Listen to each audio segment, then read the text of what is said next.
ஓம் முருகா போற்றி போற்றி. என் அன்பு குழந்தையே,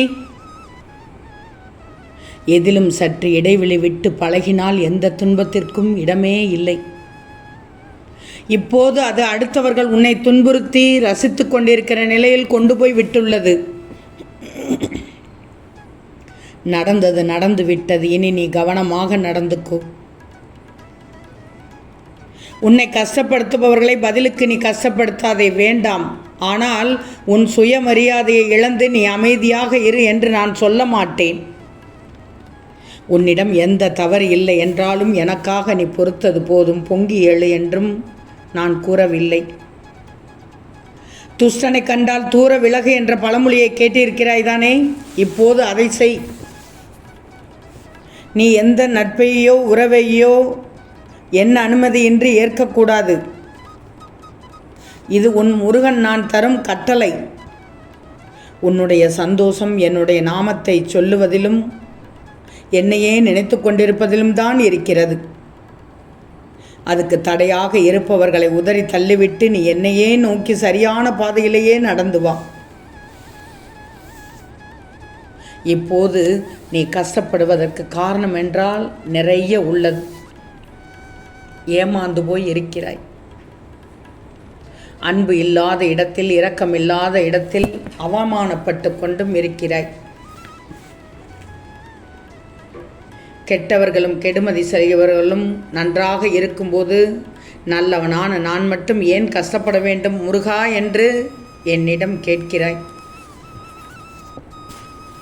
காலம் காலமாக நல்லவர்கள் புலம்பும் தொடர்கதையே இதுதான். நல்லவர்களின் எஞ்சியுள்ள கர்ம வினைகளையும் தீர்த்துவிட்டு முற்றிலும் சந்தோஷத்தை பெறுவதற்கு கஷ்டத்தை அனுபவித்துக் கொண்டிருக்கிறார்கள். உன் வாழ்க்கையில் எங்கும் எதையும் நீ தேடிச் செல்ல வேண்டாம். உனக்கான அனைத்தும் நிறைந்த விஷயங்களாக உன் முருகன் நான் இருக்கிறேன் தங்கமே.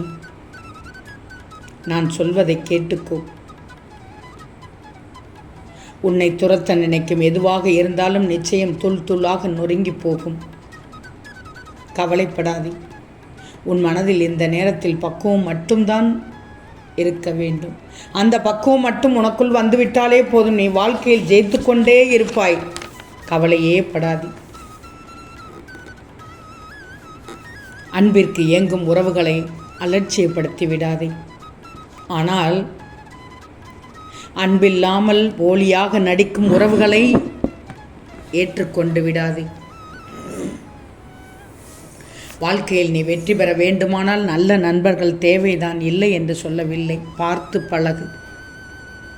யார் நல்லவர்கள் கெட்டவர்கள் என்பதை பார்த்து பழகு.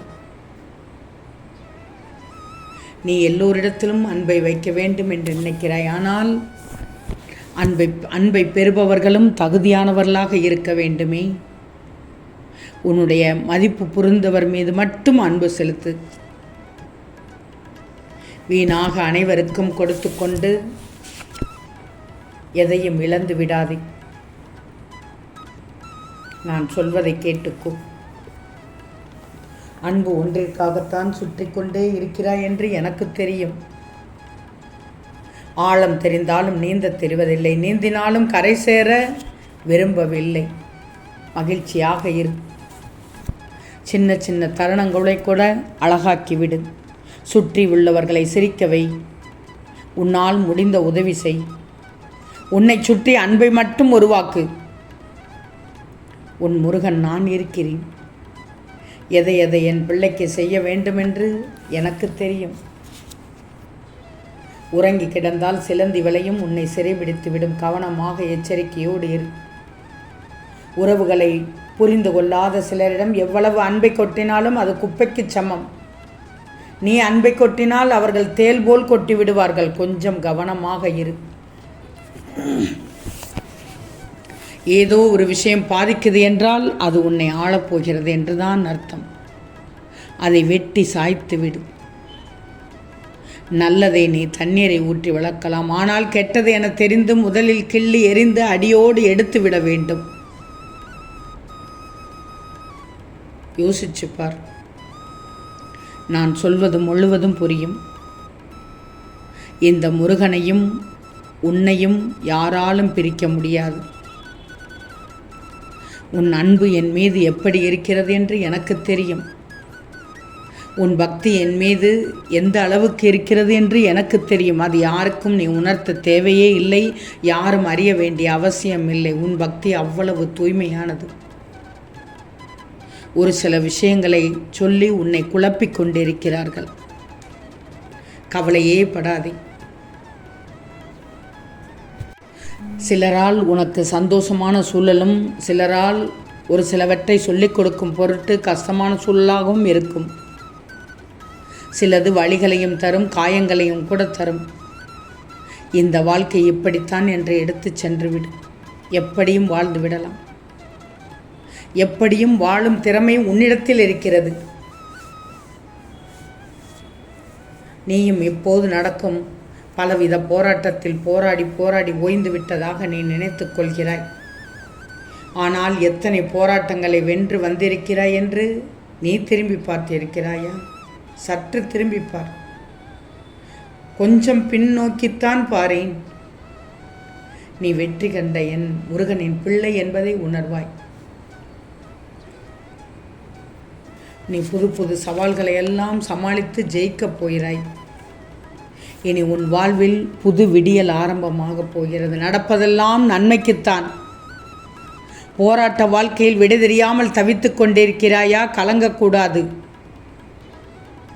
உன் சூழ்நிலை எப்போது மாறும் என்று காத்து கொண்டிருக்கிறாயா? உடனடியாக மாற்றப் போகிறேன்.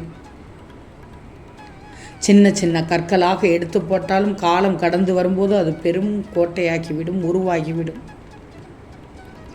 உன் வாழ்க்கையில் துன்பம் நீங்கி நல்ல விடியலுக்காக காத்திருக்கிறாய். நிச்சயமாக உனக்கு புது விடியல் காத்து கொண்டிருக்கிறது. நீ எதிர்பார்க்கும் பாசத்தில் வலி அதிகம் ஏற்படுத்தி கொண்டிருக்கிறது என்று எனக்கு தெரியும். கவலையே படாது. யார் உண்மையானவர்கள் யார் போலியானவர்கள் என்பதை காண்பித்து விடுவேன். வாழ்க்கையில் ஒருவருக்கு அளவுக்கு அதிகமாக முக்கியத்துவம் கொடுக்கும்போது உன் வாழ்க்கையின் முக்கியத்துவத்தை இழந்து விடுகிறாய். நம்பிக்கை மட்டும்தான் உன்னை என்னிடம் நெருங்க வைக்கிறது என்பதை நல்லா தெரிஞ்சுக்கோ. உறவினர்களை நேசிக்க தெரிந்த உனக்கு விலகி இருக்கவும் கற்றுக்கோ. ஏன்னா இந்த உலகம் மிக மிக போலித்தனமானது. கவனமாக இரு, எச்சரிக்கையோடு இரு, தெளிவோடு இரு, துணிந்து செயல்படு, எதையும் எதிர்த்து போராடு. நல்லது நடக்கும் தங்கமே, நல்லது நடக்கும். என் பிள்ளைக்கு அனைத்தையும் நல்ல முறையில் நடத்தி காண்பிக்கிறேன். வெற்றி நிச்சயமாக காத்து கொண்டிருக்கிறது. ஓம் முருகா போற்றி போற்றி.